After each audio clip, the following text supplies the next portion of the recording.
you. Good day, everyone, and welcome to the Standard Motor Products first quarter earnings call. At this time, all participants are in a listen-only mode. Later, you'll have the opportunity to ask questions during the question-and-answer session. You may register to ask a question at any time by pressing star and 1 on your touch-tone phone and remove yourself from the queue by pressing the pound key. Please note today's call is being recorded, and it's my pleasure to turn the conference over to Executive Chairman Larry Sills. Please go ahead. Good morning, everybody, and welcome to Standard Motor Products' first quarter conference call, which will include an update on the COVID pandemic and our actions regarding that.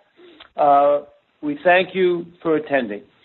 Here representing the company are Eric Sills, Chief Executive Officer, Jim Burke, Chief Operating Officer, Nathan Isle, Chief Financial Officer, and myself, Larry Sills, Executive Chairman. As befits the current situation, we are all operating remotely, so let's hope everything works smoothly. Agenda for today, Nathan will begin with the forward-looking statement. Eric will then discuss the COVID pandemic and how it's affecting us and what we're doing about it. Jim will give an update on the operations. Nathan will then review the first quarter results, and Eric will summarize. And finally, we'll open for Q&A. So with that, let's get started, and I'll turn it over to Nathan. Thank you. Okay. Thank you, Larry. Before we begin this morning, I'd like to remind everyone that some of the material we will be discussing today may include forward-looking statements regarding our business and expected financial results. When we use words like anticipate, believe, estimate, or expect, these are generally forward-looking statements. Although we believe that the expectations reflected in these forward-looking statements are reasonable, they are based on information currently available to us and certain assumptions made by us, and we cannot assure you that they will prove correct. You should also read our filings with the Securities and Exchange Commission for a discussion of the risks and uncertainties that could cause our actual results to differ from our forward-looking statements. I'll now turn the call over to Eric. Well, thank you, Nathan, and good morning, everybody, and appreciate you taking the time to join us today. So our call this morning will not follow the usual flow. It's important that we spend more time talking about the impact that the coronavirus crisis is having and the measures we are taking to manage our way through it. We'll then turn to a discussion of the first quarter results. To begin, I wish to emphasize that we have entered the situation extremely healthy. We have a very strong balance sheet with low debt and ample liquidity. We have a 100-year history of stability based on a foundation of conservative cash management, and this will serve us well as we navigate through the current situation. As you know, the auto care industry was deemed essential, first by federal guidelines and then echoed throughout the various states and municipalities. And we are essential. The foundation of our country's infrastructure is transportation, both of people and of goods. And although mobility may be reduced in a crisis such as this, it is no less essential. First responders rely on their vehicles to provide their invaluable services, medical professionals to get to their jobs, and it is how deliveries are made in an environment where so many are confined to their homes. This requires the entire supply chain to operate effectively, from the repair shops to the parts stores and distributors, up to the manufacturers who supply them with their critical parts needs. Therefore, in order to perform at our usual high level, our primary concern was for the safety and welfare of our employees. Jim Burke will speak of the specific actions we've taken, but we are pleased to see that they have proven effective. We have very few employees who have tested positive and have no reason to believe any of them contracted the virus at work. I've never been more proud of SMP employees than I am right now. All our people have risen to the challenge, have contributed far more than I could expect, and have done so in a very intense situation. For this reason, I am reassured that once this temporary situation is behind us, we will be stronger than ever. And this must be the emphasis. This is a temporary situation. And although it's difficult to predict how long it will last, at some point it will end. Therefore, the emergency actions we are putting in place are designed to be temporary as well and will not impact the longer-term objectives of the company. But we did need to put in place various measures to reduce costs, preserve cash, and ensure adequate liquidity. The larger ones among these are as follows. All senior executives have volunteered for reductions in pay for the balance of the year.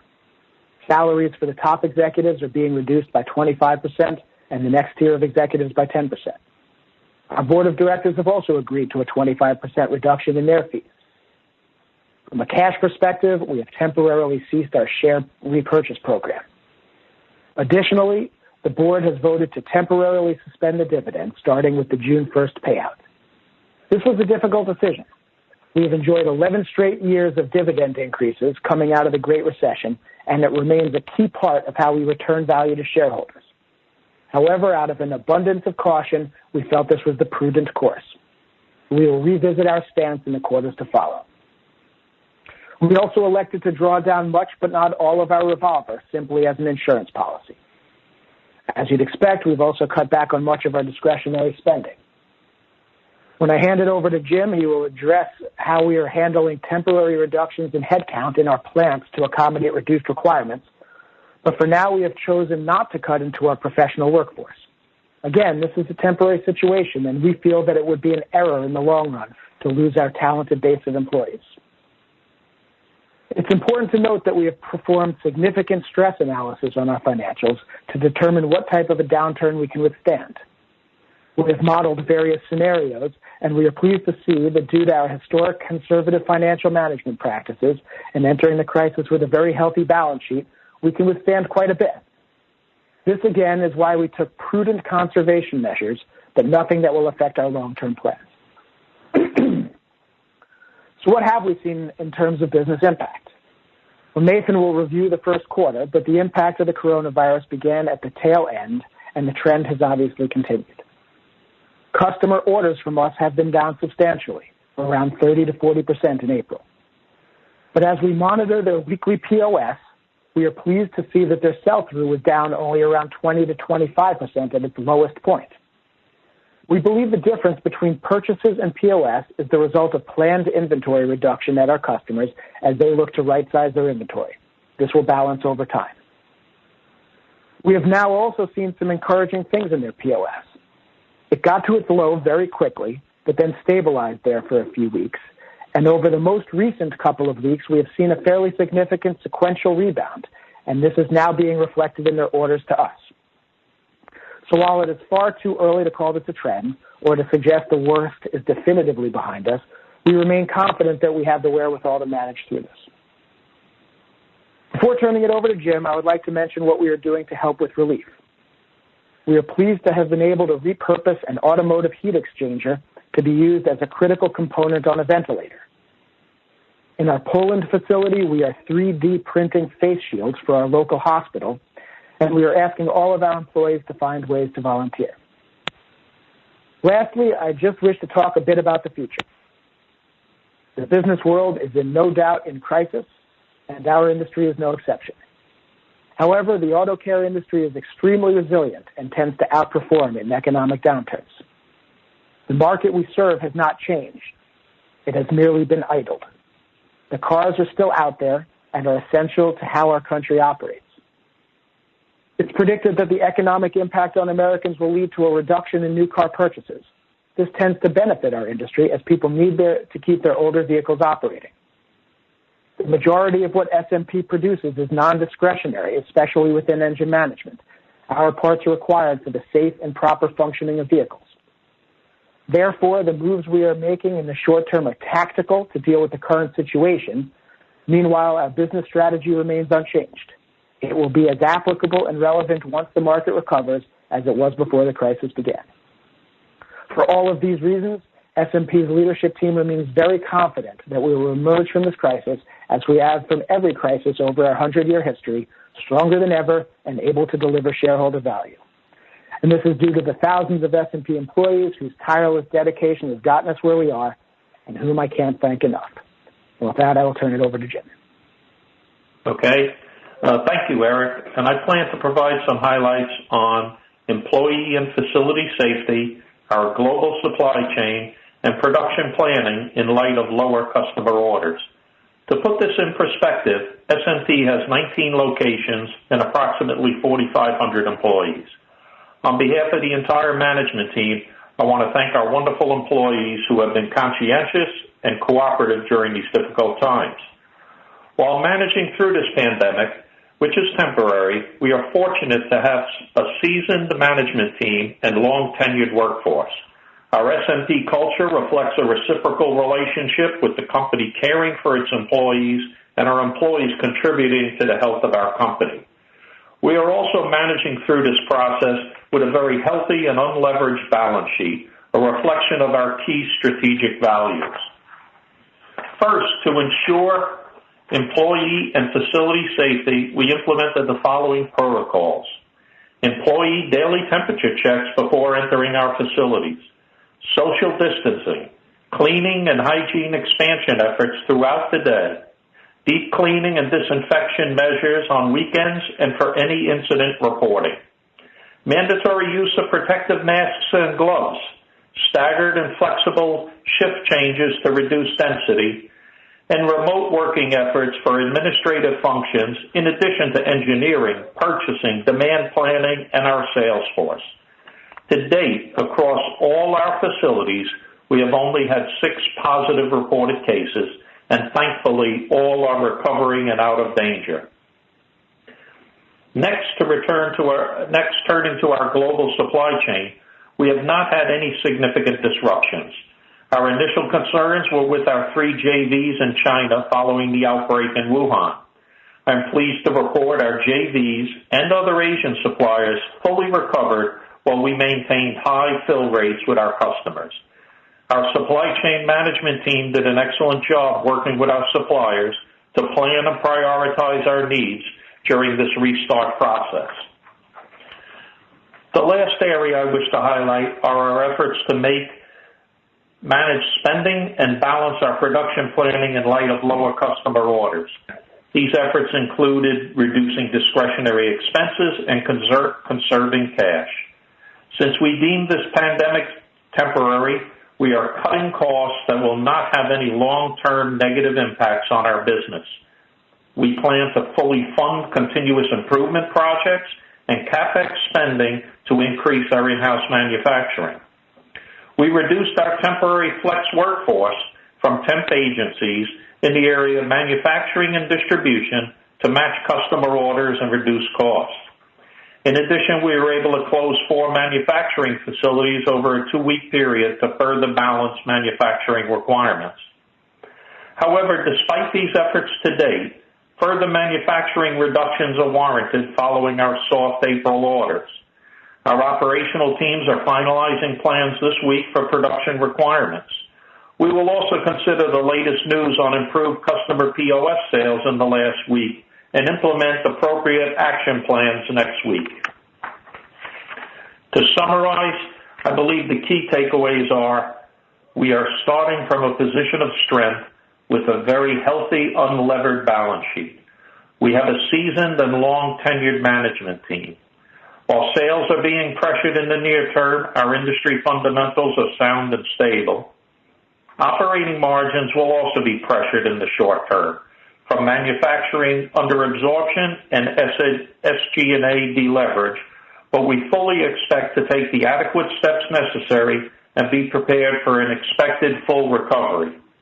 We are all focused on the challenges at hand and expect to weather this storm, service our customers, and be a leader in our engine management and temperature control categories. Thank you for your attention, and I'll turn the call over to Nathan. All right, thank you, Jim. Before I go through the numbers, I would also like to thank the entire SMP family for their hard work and dedication. Our employees are the source of our strength and stability, and we greatly appreciate their contributions in the midst of this extremely difficult environment. Looking now at the P&L, consolidated net sales in Q1 of 2020 were $254.3 million, down $29.5 million or 10.4% versus Q1 last year. As discussed in prior quarters, we acquired the Pollock business from Stone Ridge on April 1st of 2019. Incremental sales from the Pollock acquisition were $9.5 million in Q1 of 2020, and excluding these sales from our consolidated sales, our net sales were $244.8 million, down $38.9 million or 13.7%. Looking at it by segment now, engine management net sales in Q1, excluding Pollock and wire and cable sales, were $155.1 million, down $21 million or 11.9%. As you may remember from our calls last year, engine management sales in Q1 of 2019 were 9.3% higher, mainly as a result of large pipeline orders and customer orders which were higher than the POS sales the customers experienced. As expected, in Q1 of 2020, these pipeline orders did not recur, and we saw customer orders come back in line with their sales. And while these two items were the primary contributors to our lower sales level, we were further impacted by the COVID-19 pandemic in the last 2 weeks of March. Temperature control net sales in Q1 of 2020 were $51.4 million, down $17.5 million or 25.4%. Net sales in this segment last year were impacted by very high preseason orders as customer inventory levels heading into 2019 were lower than usual. Coming into 2020, customer inventories were at more normal levels, and therefore we expected lower sales as noted on our last call. As always in this segment, the early part of the year is largely preseason orders, which can fall in either the first or second quarter, and therefore the first quarter for temperature control is typically not indicative of how the year will turn out. Looking at gross margins now, consolidated gross margin in Q1 of 2020 was 27.7% versus 27.5% last year, up 0.2 points. By segment, engine management gross margin in Q1 of 2020 was 28.2% versus 28% last year, with the improvement driven mainly by our continuous cost reduction efforts. Temperature control gross margin of 23.5% in Q1 of 2020 was exactly flat with last year. While we were very pleased that both divisions maintained gross margin percentages at previous levels despite the lower sales, we do expect margins to decline in the near term, as Jim noted earlier, as lower sales related to COVID-19 will bring our margins down.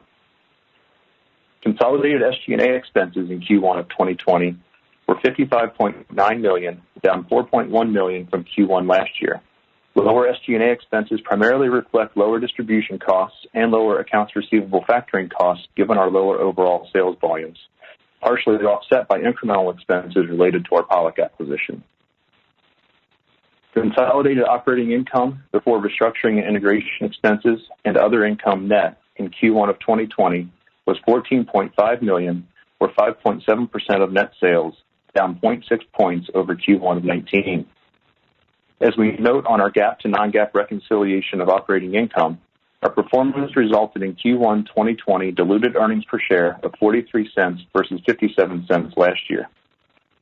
The decrease in our first quarter operating profit was impacted by lower sales in both the engine management and temperature control divisions, partly offset by lower SG&A expenses across the company. Looking at the balance sheet now, accounts receivable were $165.7 million, up $30.2 million from December 2019, but down $8.5 million from March 2019. The increase over year-end reflects seasonal patterns in our business, while the decline from Q1 2019 reflects lower sales versus the prior year. Inventory levels finished the quarter at $370.9 million, up $2.7 million from December 2019, and up $5.7 million from March last year. The increase from year-end again reflects the seasonal nature of the business, while the impact versus Q1 last year primarily reflects the impact on inventory levels from the Pollock acquisition. Our cash flow statement reflects a $32.8 million use of cash in operations in the first quarter of 2020, as compared to a $26.7 million use of cash last year. Our seasonal working capital needs drives the use of cash from operations early in the year, and in normal times is generally followed by positive cash flows from operations for the balance of the year.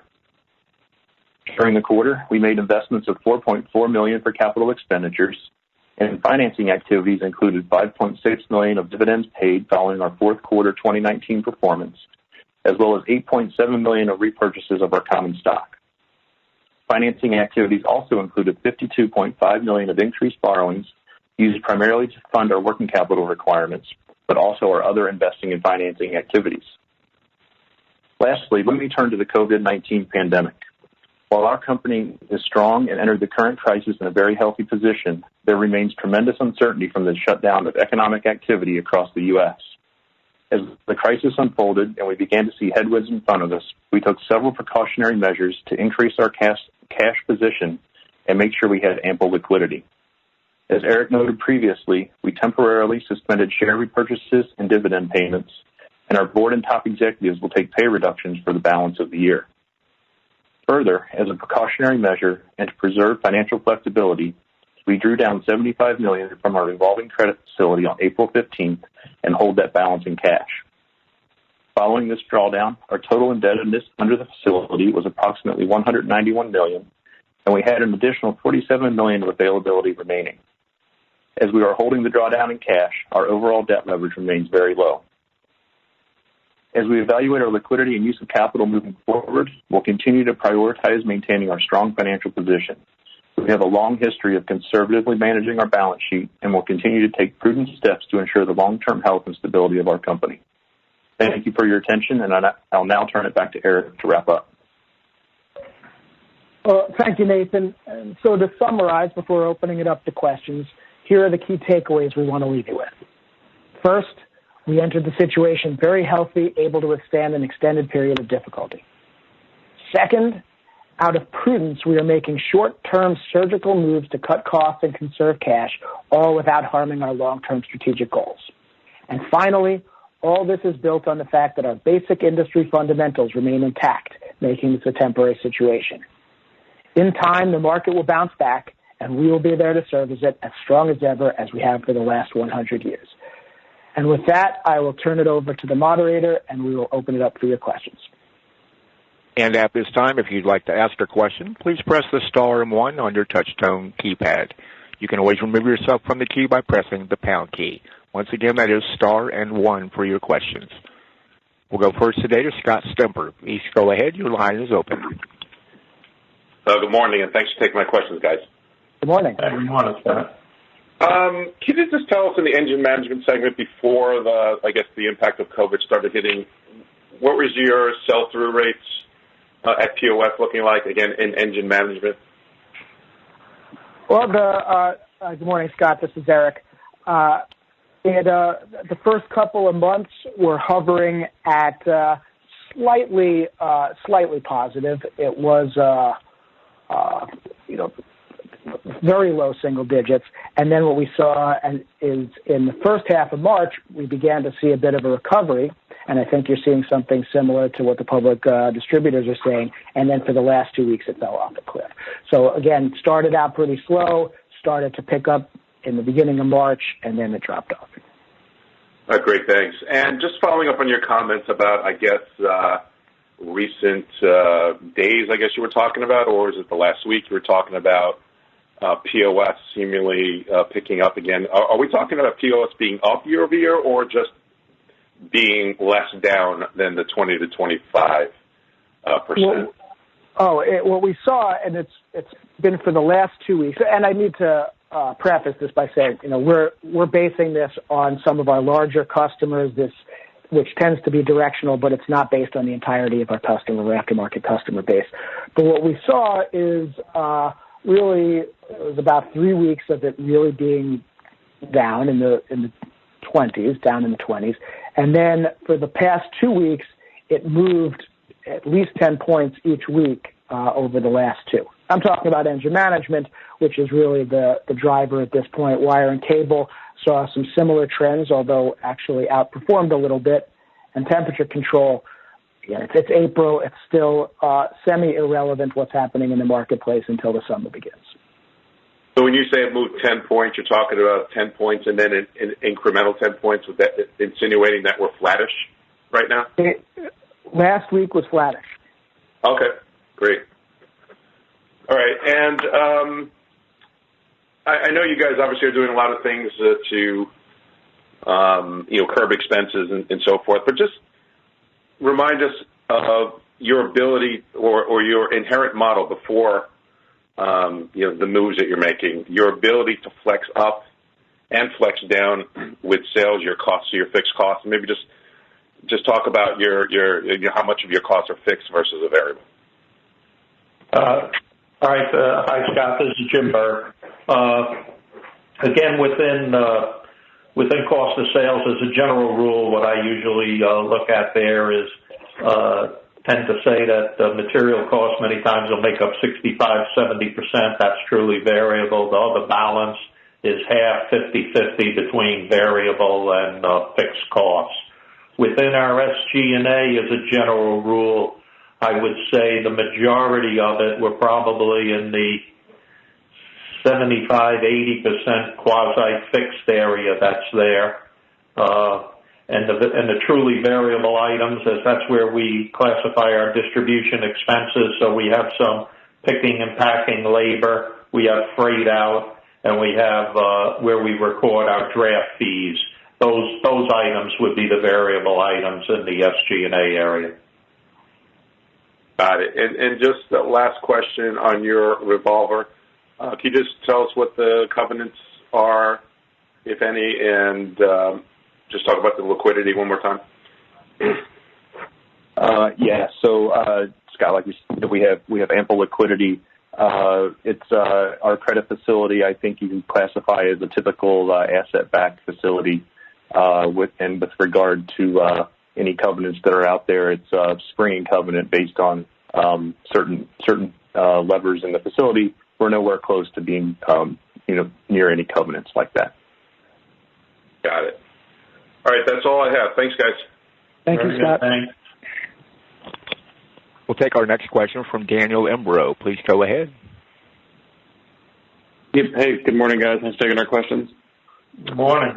Wanted to start on the April commentary you just kind of touched on. Sounds like things are improving, but curious, can you give us a sense of where inventory levels are? Just trying to think through if sales do stay pressured for longer, how much longer your sales can maybe underperform POS before customers have to start repurchasing again. This is Eric, Daniel, and it's a great question.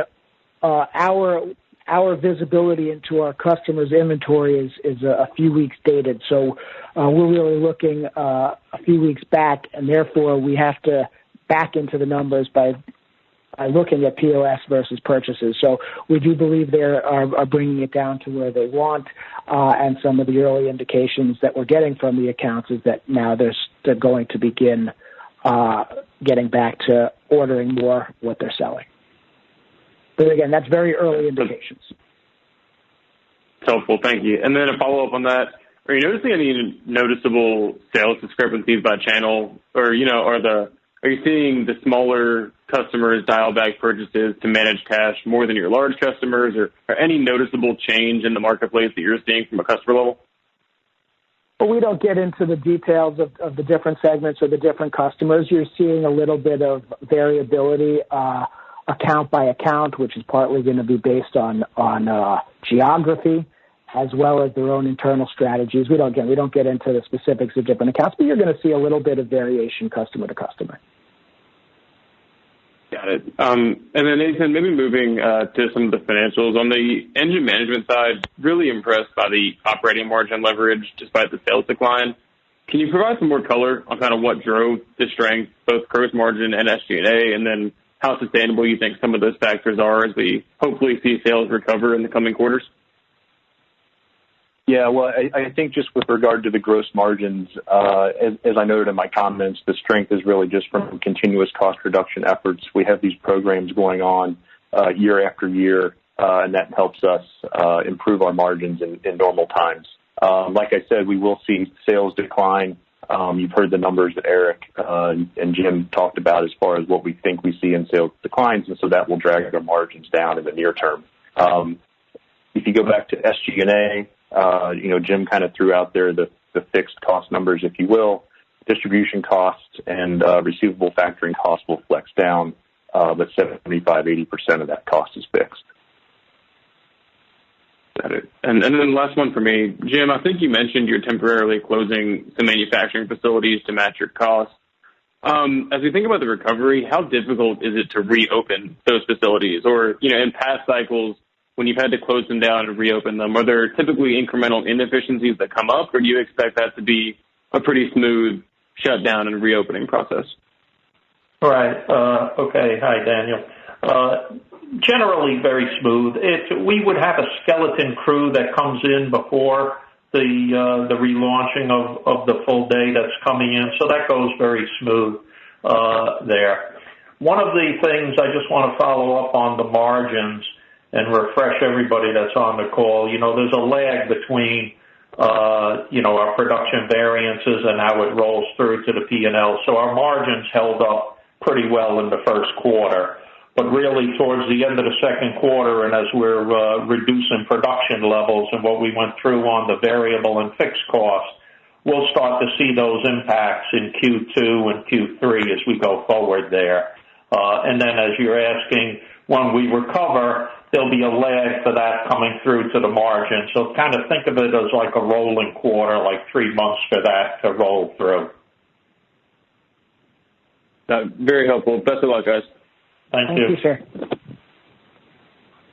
As a reminder, it is star and one on your touch-tone phone for questions today. We'll go next to Brett Jordan. Please go ahead. Hey, good morning, guys. Good morning, Brett.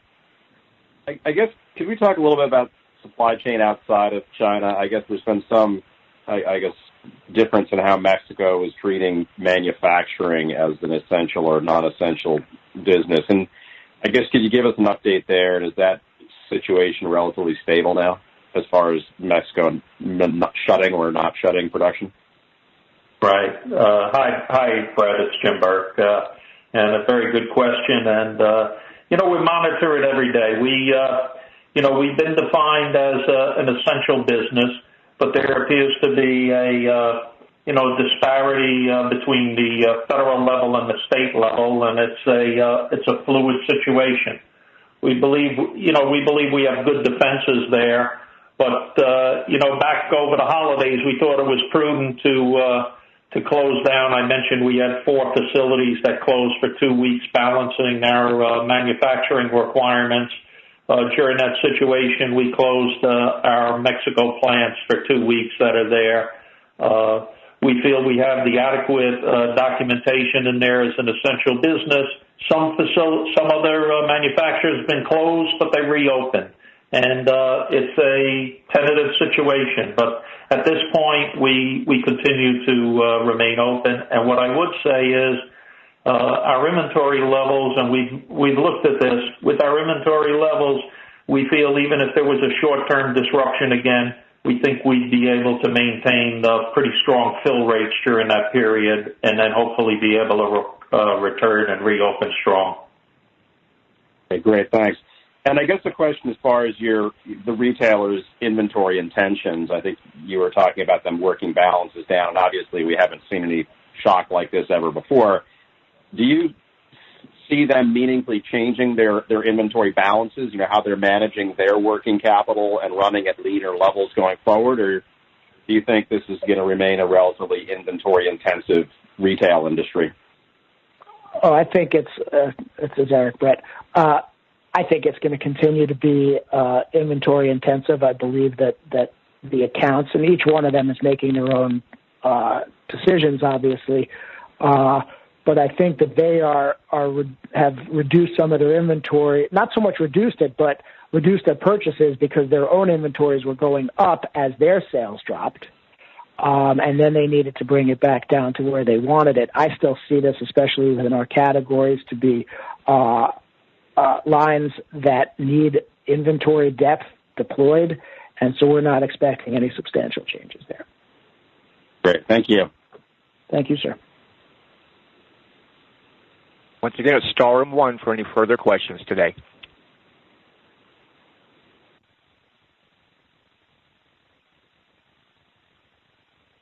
It appears we have no further questions. I'll return the floor to our presenters for any final comments. Well, I believe that concludes our first quarter presentation, and thank you all very much for attending. Thank you. Okay, thank you. Thank you. And this will conclude today's program. Thanks for your participation. You may now disconnect. Have a great day.